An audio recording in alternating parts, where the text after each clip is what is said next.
साथ अंजलि तिवारी। अभी हम मौजूद हैं सासाराम टोल प्लाजा पर।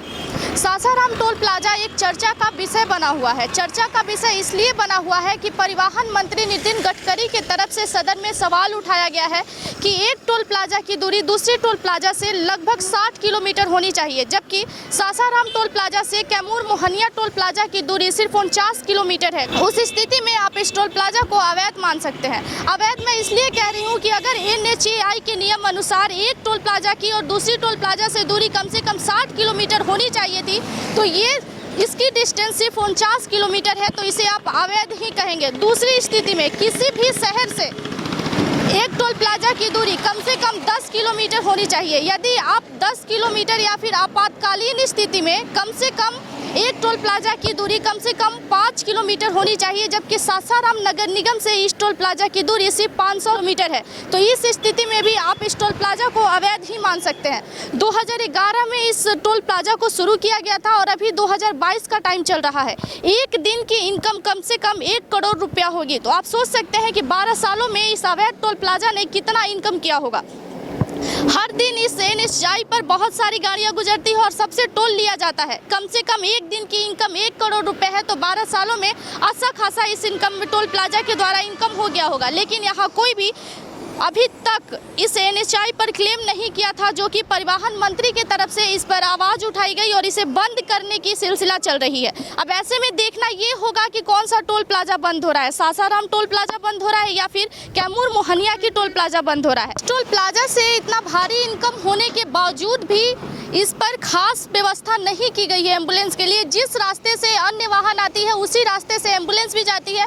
कभी कभी ऐसा भी होता है कि घंटों भर ट्रक के वजह से जाम लगा रहता है, तो उसी जाम में एम्बुलेंस भी फंसा रहता है। एक एडवोकेट जो कि पटना हाई कोर्ट के हैं, उन्होंने भी इस टोल प्लाजा को लेकर सरकार से अपील किया है। वो भी 7 सालों से इस टोल प्लाजा को बंद करने के लिए या आगे बढ़ाने के लिए लड़ाई लड़ रहे हैं, लेकिन अभी तक उनको कोई रिस्पॉन्स नहीं मिला था। लेकिन परिवहन विभाग की तरफ से आवाज़ उठाने के बाद उनको भी अब ये एहसास हो गया है कि इस टोल प्लाजा को बंद कर दिया जाएगा और नहीं तो इस टोल प्लाजा को कुछ देर कुछ दूरी पर आगे शिफ्ट कर दिया जाएगा। आइए सुनते हैं उन्होंने क्या कुछ कहा है। सर, ऐसा नियम है कि टोल प्लाजा के बीच की दूरी लगभग 60 किलोमीटर होनी चाहिए, जबकि कैमूर टोल प्लाजा की दूरी 49 किलोमीटर है। इस पर आप क्या कहना चाहेंगे? देखिए, नेशनल फी डिटर्मिनेशन रूल 2008 है, जिसके अनुसार ये तय होता है कि एक टोल की दूरी कितनी होनी चाहिए दूसरे टोल से। उसके अनुसार है कि टोल की दूरी एटलीस्ट 60 किलोमीटर होनी चाहिए। जो हमारा सासाराम का टोल है, सासाराम टोल प्लाजा, जो कि आपको सासाराम से मोहनिया की जो टोल प्लाजा की दूरी है वो मात्र 49 किलोमीटर है, जो कि एटलीस्ट 60 किलोमीटर होनी चाहिए। इस बात को लेके हमने 2017 से इस बात को कंप्लेन कर रहे हैं, इस बात को लिख रहे हैं और इस पे कोई कार्रवाई नहीं हुई। मामला ये फिर से न्यूज़ में इसलिए आया है कि नितिन गडकरी जी ने 22 मार्च को पार्लियामेंट में अपने स्पीच में, राज्यसभा में, इस बात को बोला कि जो 2 टोल की दूरी एटलीस्ट 60 किलोमीटर चल रही है और इस तरह की जो टोल चल रही है वो पूरी इलीगल है। अब मामला ये है कि अगर इलीगल है और 2011 से इस तरह का टोल चल रहा है और टोल की कमाई 50 लाख रुपए से ज़्यादा है, तो इतने जो अरबों रुपए का जो घोटाला हुआ, जो पब्लिक से गलत तरीके से पैसा कलेक्ट किया गया, उस पैसे का क्या होगा? उसके लिए कौन जिम्मेदार है? ये पूरी तरीके से इलीगली टोल, ये दोनों एस्टैब्लिश है एज पर लॉ। पिछले कई वर्षों से सर आप कानून से लड़ाई लड़ रहे हैं, ऐसे भी क्या लगता है कि टोल प्लाजा बनाया जाए? जी, मैं 2016 से इसका लड़ाई लड़ रहा हूँ। जब मैं आया यहाँ पे सासाराम में तो देखा कि टोल कलेक्शंस की जो डिस्टेंस है सासाराम म्युनिसिपल एरिया से वो 2 किलोमीटर भी नहीं है।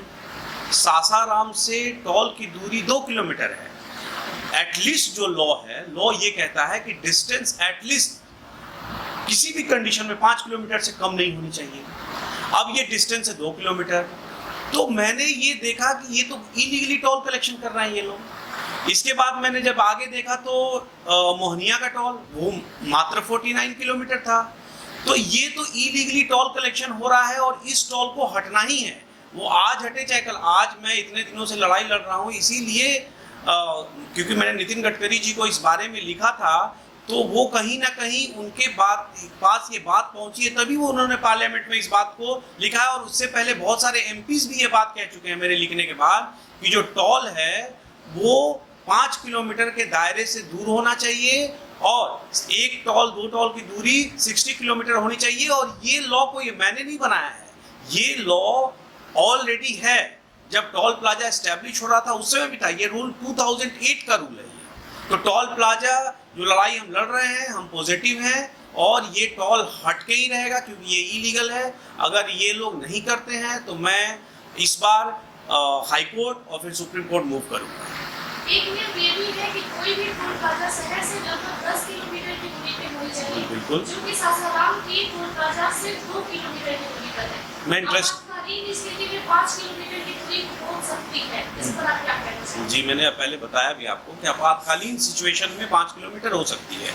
इसके बारे में मैंने जब 2017 में लिखा तो 2018 में उन्होंने जवाब दिया। 2018 में जवाब दिया कि सासाराम की दूरी जो है टॉल की वो 5 किलोमीटर से 8 किलोमीटर है। आप जर्नलिस्ट हैं, आप समझ सकती हैं क्या सासाराम का दूरी 5 से 8 किलोमीटर है टॉल से, वो भी आउटर बाउंड्री से? एकदम नहीं है, वो 2 किलोमीटर भी नहीं है। अब ये मामला ही नहीं रहा क्योंकि कुमाऊं जो है जहाँ टॉल प्लाजा है अब वो नोटिफाई हो चुका है सासाराम, तो सासाराम में ही अब टॉल है। तो क्या अब तो ये क्वेश्चन उठना ही नहीं चाहिए ना कि 1 किलोमीटर है कि 5 किलोमीटर है। अब तो ये होना चाहिए कि टॉल को हम जल्द से जल्द वहां से हटाए कैसे, लेकिन अभी तक कोई प्रोसेस नहीं हो रहा है, इसके बारे में कोई चर्चा नहीं हो रही है ना। इसके बारे में मैंने डिस्ट्रिक्ट मजिस्ट्रेट को लिखा तो डीएम ने कहा कि ये मेरे जुडिक्शन में नहीं आता है, ये जो है वो सेंट्रल गवर्नमेंट का पावर है। क्यों सेंट्रल गवर्नमेंट, कोई इलीगल काम हो रहा है तो आप उसमें इंटरफेयर नहीं कर सकते हैं, आपका जुडिक्शन, आप इंटरफेयर करिए। तो क्या सर ये कहा जा सकता है कि सासाराम में कैमूर का जो प्लाजा है वो अवैध तरीके से लोगों का पैसा लिया जा रहा है? एकदम अवैध तरीके से पब्लिक मनी करोड़ों करोड़ों रुपए में। आप सोचिए कि जो तीनों टॉल गलत है, सासाराम, आपको मोहनिया और डाफी भी 59 किलोमीटर है, मोहनिया से डाफी एटलीस्ट 60 किलोमीटर, 1 किलोमीटर ही है। लॉ तो कहता है ना 1 किलोमीटर भी वैल्यू है। तीनों टॉल की कलेक्शंस जो होती हैं per day as per information वो 1 करोड़ रुपया है। अब 1 करोड़ रुपया का महीना 30 करोड़ रुपया हो गया, आपको 30 करोड़ से साल में 36 करोड़ रुपया होगा। अब 2012 से और 2010 साल में हर साल 36 करोड़ रुपया आप कमा रहे हैं, तो 36 करोड़ रुपया में हमारा एनएच भी नहीं बना। और इंटरेस्टिंग बात आपको मैं बताऊं कि जो टॉल प्लाजा एस्टेब्लिश हुआ था वो 6 लेनिंग के लिए हुआ था। 2014 में इसको तैयार हो जाना था रोड को। जब मैंने कंप्लेंट डाला वहां पे कि भाई अभी तक हमारा 6 लेन रोड क्यों नहीं बना है, तो उन्होंने जवाब दिया कि यूपी में कुछ एरियाज में प्रॉब्लम थी, लॉ का इशू था, हम लोग लैंड एक्वायर नहीं, लेकिन 2017 के मिड तक ये प्रोजेक्ट कंप्लीट हो जाएगी। फिर मैंने लिखा ये 2022 है, अभी भी आप 6 लेन है नहीं है 6 लेन। तो हमारा पैसा करोड़ों करोड़ों रुपीस जो हमारा पैसा लूट के ये लोग और दूसरे जगह लगा रहे हैं या क्या कर रहे हैं, पब्लिक मनी का कोई नहीं जानता है। लेकिन हमें तो प्रॉब्लम हो रही है ना, 4 लेन था वो 2 लेन हो गया है और पैसा टोल का दिन प्रतिदिन इंक्रीज ही हो रहा है। फिर से नोटिफिकेशन आ रहा है टोल प्लाजा का जो कॉस्ट है वो इंक्रीज करेगा, जो हम लोग फीस देते हैं। तो इलीगल टोल आप बनाए हुए हो, इलीगल टोल का कलेक्शन कर रहे हो और ऊपर से आप फीस भी बढ़ा रहे हो और हम जो लिख रहे हैं उसका कोई जवाब भी नहीं दे रहे हो। धन्यवाद। बाकी के तमाम खबरों के लिए जुड़े रहे हमारे साथ। प्लीज हमारे चैनल को लाइक, सब्सक्राइब एंड शेयर जरूर करें।